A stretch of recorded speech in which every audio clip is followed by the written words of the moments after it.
ani nen suan kum Naupang te kan in neih fanu pakhat kan nei ve a kan fa lo len hun tur te chu ngei tu in alo len huna mi hlo tling tak lo ni ve thei dan tur te chu du thu kan samna sa thin hle ani ni tin mai hian kan himna hi pung tet tet mai emoti turin kan inhmangaihna te chu athuk tet tela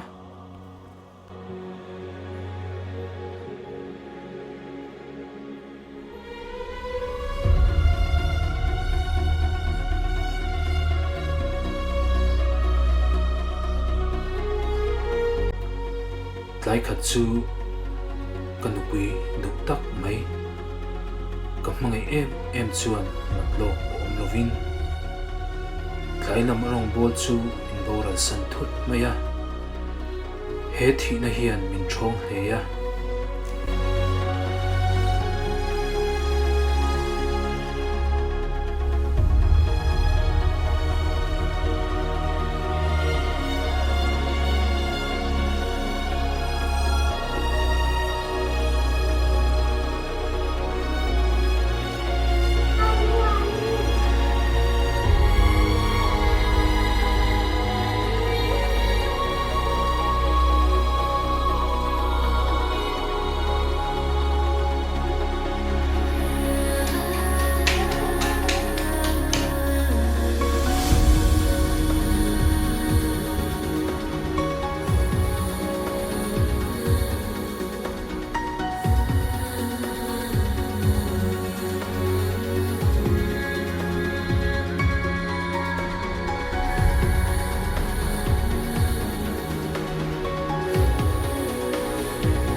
te ai nei ti lo chuan kan no kha pui tingin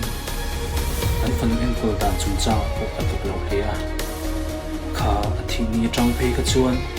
ama ka ngai em renga ni khat po hi ka dan chuan rai em ani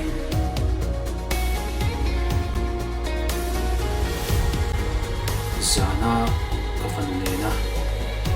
kan tu phei chu ka hu po thei le me a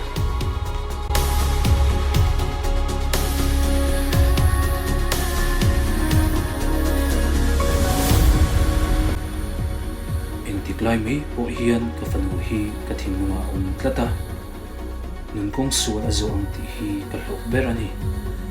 a hlimna tur ani phot chuan a dup zawh in pop mai hi ti saka hlim le nuam ti taka nun hman tir hi ka tum tlatani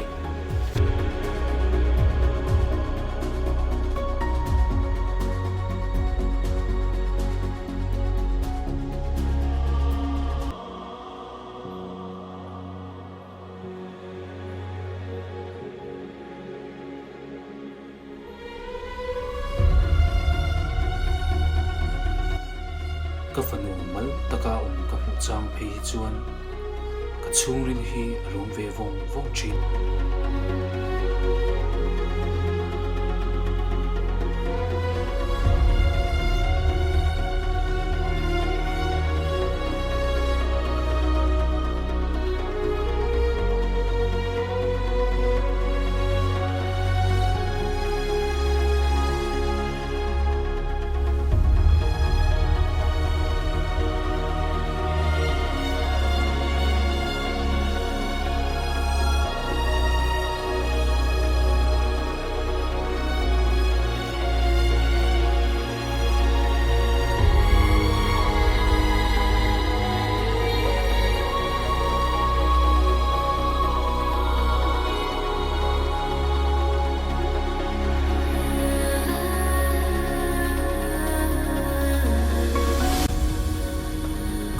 chun hi anu thi san mi to ma se atana mi tangkai tam thei thura kei tal kalaong hi và nei kei ti ema kan nu ne na adam laya ni thu kan lo sam thin chu ti lo lin ka tung tata he ka fanu nei chung hi